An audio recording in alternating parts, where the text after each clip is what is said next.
तो अब हम सॉल्व कर रहे हैं हिस्टोग्राम आयत चित्र।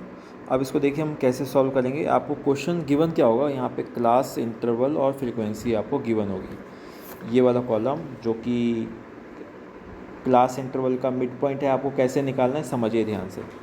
सबसे पहले देखिए 1+5 को ऐड करिए, कितना हो जाएगा 6। अब इसको डिवाइड करिए 2 से, कितना आ गया 3, आपने लिख दिया।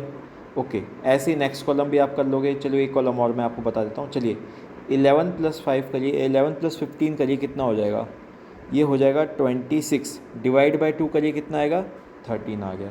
इस तरीके से आपका ये जो कॉलम है एक्स वाला कॉलम बन जाएगा। फ्रीक्वेंसी वाला कॉलम तो ये है और ये है एक्स वाला कॉलम। अब देखते हैं हमें आगे क्या करना है। आगे एक चीज़ आपको ध्यान रखनी है। अब आपको यहाँ पे ये दिख रहा है, देखिएगा ध्यान से, 1 सेकेंड। ये इस तरीके से है ना, ये दिख रहा होगा, ये दिख रहा होगा। मैं इतना सेक्शन आपको समझाता हूँ।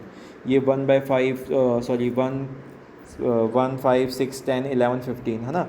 अब इनमें हम लोग 0.5 कैसे माइनस करते हैं, 0.5 कैसे ऐड करते हैं, क्लास इंटरवल। ठीक है, अब ये समझिएगा ध्यान से। देखिए ये हमने देखा था, क्या करते हैं, जो इसकी लोअर लिमिट होती है, लोअर लिमिट क्या है 1 और हायर लिमिट क्या है 5। लोअर लिमिट के अंदर से 0.5 माइनस करोगे। अब इस 1 में से 0.5 माइनस करोगे, कितना हो जाएगा 0.5, लिख दिया आपने। अब इस 5 में 0.5 ऐड करोगे, कितना हो जाएगा 5.5। नेक्स्ट वाला देखिए 6/10 है, तो 6 में से आप 0.5 माइनस करिए, कितना हो जाएगा 5.5, और 10 में ऐड करिए, कितना हो जाएगा 10.5। 11 में से अगेन 0.5 माइनस करिए, कितना हो जाएगा 10.5, और 15 में से ऐड करिए 15.5 हो जाएगा। ये वाली जो स्लाइड है आपको सिर्फ समझाने के लिए है। एक्चुअली ऐसा करते क्यों हैं, ताकि ये कंटिन्यूस हो जाए। देखिए यहाँ पे 5.5 5.5, ठीक है, यहाँ पे 10.5 10.5, मतलब इनमें कुछ ना कुछ कनेक्टिविटी हो जाए, इसलिए हम ऐसा करते हैं। और अब देखिए इनका डिफरेंस कितना आ रहा है, 5 डिफरेंस आ रहा है सभी का। ठीक है, तो हमने जो इससे पहले अज्यूम्ड मीन वाला जो किया था ना, उसके अंदर जो CI था, आप देखेंगे फॉर्मूले के अंदर CI था, CI की वैल्यू 5 आ रही थी। तो उसकी जो क्लास इंटरवल है उसमें भी आप सेम ऐसे ही करके देखेंगे तो CI की वैल्यू 5 ही आएगी। ठीक है, तो चलिए अब हम आगे करते हैं इस क्वेश्चन को सॉल्व। ये इतना आपको समझ में आ गया होगा, तो चलिए अब हम आगे करते हैं सॉल्व। देखिए हिस्टोग्राम में हमको इस तरीके से बनाना है। अब देखिए कैसे बनेगा ये। तो आपने निकाला इसको, देखिए सॉल्व किया 1 6 10, अभी मैंने आपको बताया, तो यहाँ पर क्या है 0.5 आया। ठीक है, यहाँ पे 0.5 बन गया, और ये क्या बन गया 5.5, ये 5.5, ये 10.5, ये 10.5, और ये 15.5। इस तरीके से आप देखेंगे तो सारे बन जाएंगे। आपको क्या करनी है, इनकी लोअर लिमिट लेनी है। अब 1 क्या बन गया था 0.5, तो अब आप क्या करोगे, ये हिस्टोग्राम में आप क्या करोगे, नीचे वाली जो लाइन है लोअर लिमिट लगा दी यहाँ पे 0.5। अगली जो नेक्स्ट लोअर लिमिट थी हमारी कितनी थी, ये 6 थी, ये क्या बन गई थी 5.5। तो आप अगला क्या बनाओगे इसमें 5.5।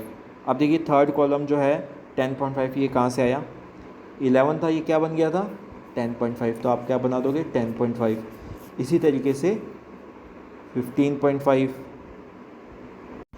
तो आई थिंक आपको जो नीचे एक्स वाली जो लाइन है जो मैंने आपको बताई, उसमें 0.5 5.5 ये कहाँ से आ रहा है, आपको समझ में आ रही है। यहाँ पे हम लोग इसमें सीधा 0.5 माइनस करो 0.5, 0.5 माइनस करो 5.5, 0.5 माइनस करो 10.5, ऐसे आप माइनस करते जाएंगे। चलिए इसमें माइनस करिए, 31.5 है, 31 है, इसमें से 0.5 माइनस करिए, कितना बन जाएगा 30.5। तो ये आप नीचे जो लोअर लिमिट है ना, लोअर साइड आप नीचे लिख देंगे एक्स कॉलम में। कहाँ पे हमने देखिए ये नीचे जो एक्स कॉलम है, इस तरीके से हम लोग बना देंगे। ठीक है, और ये वाला जो कॉलम दिख रहा है आपको, ये है फ्रीक्वेंसी। ये वाला कॉलम क्या है फ्रीक्वेंसी। यहाँ पर आप देखिएगा नीचे जो नीचे वाली लाइन है, यहाँ पर आपको लोअर लिमिट लिखनी है, और यहाँ पर आपको जो क्वेश्चन में गिवन है फ्रीक्वेंसी वो लिखनी है। आप देखिए ग्राफ कैसे बनेगा, देखेंगे ध्यान से इसको एक बार आप अच्छे से देखिए। यहाँ पर अब मैं आपको ये वाला कॉलम देखते हैं। चलिए सारे कॉलम हम देख सकते हैं। तो लोअर लिमिट आपको ध्यान है, जैसे मान लीजिए ये 16 है, यहाँ पर लोअर लिमिट कितनी है 15.5, और फ्रीक्वेंसी कितनी है 9।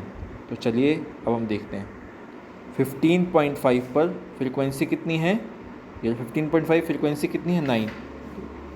इसको हम 9 तक लेकर के जाएंगे। देखिए यहाँ पे ध्यान से, ये देखिए, यानी कि 10 और 8 के बीच में रहेगा। यहाँ पर जो आप ये लाइन है ना, इसको आप 2 के गैप में 3 के गैप में, 4 के गैप में, 5 के गैप में, जैसी आपको चॉइस हो आप वैसा लिख सकते हो। मैंने इसको 2 के गैप में लिखा है, ठीक है। चलिए देखते हैं नेक्स्ट स्टेप और हिस्टोग्राम बनाने के लिए। अब कोई एक और कॉलम उठाते हैं। चलिए देखिए यहाँ पर हमने ये वाला उठाया हुआ कॉलम, ठीक है। यहाँ पे 11 है, लेकिन लोअर लिमिट क्या होगी 11 की? 10.5। तो चलिए 10.5 में हमको क्या फ्रीक्वेंसी दिख रही है इसके सामने, देखिएगा ध्यान से, 7। तो हम चलेंगे, मार्क करेंगे 7। 10.5 ये रहा 10.5। अब हमें बनाना है इसको 7 तक लेके जाना। चलिए हम इसको 7 तक ले गए, ये देखिए 8 और 6 के बीच में।